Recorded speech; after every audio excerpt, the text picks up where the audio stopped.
Donna Perry. Many of you know me. I have a 5th grader at CCS and a 6th grader at Lawrence who has sat here very patiently and cheered when you guys talked about revisiting the MCAS, I should tell you.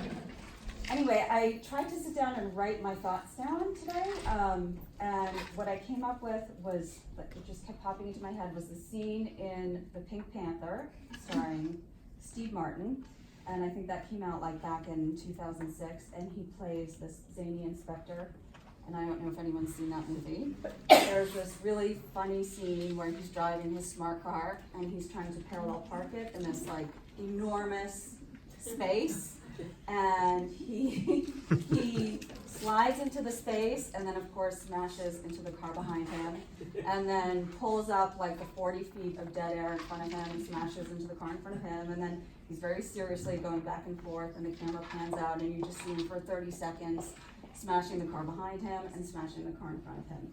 And I have to say that's what came to mind when I saw the district's letter the other day. And I feel like we keep finding ourselves in this absurd place without having learned the obvious lesson. So I took the liberty of rewriting Dr. Gittins and Andrew Bott's letter. Okay, so I'm gonna try to make my writing bigger. Here's what I wish happened, okay?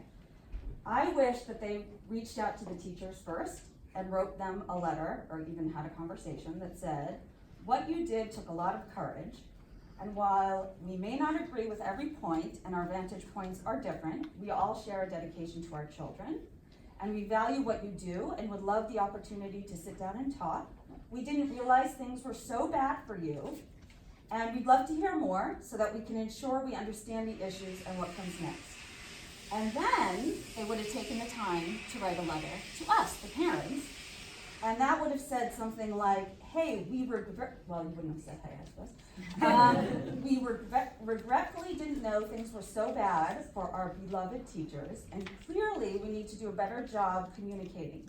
We all come from a place of deep concern and love for our children, and with that as our foundation, we'll figure it out together. Please just give us some time. So,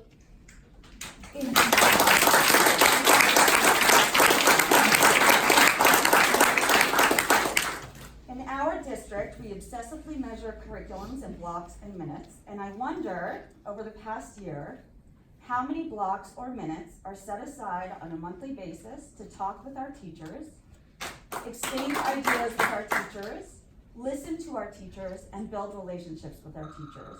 And I ask that sincerely because unless something in our process changes, we are going to be Steve Martin smashing into parked cars for the next 4 years.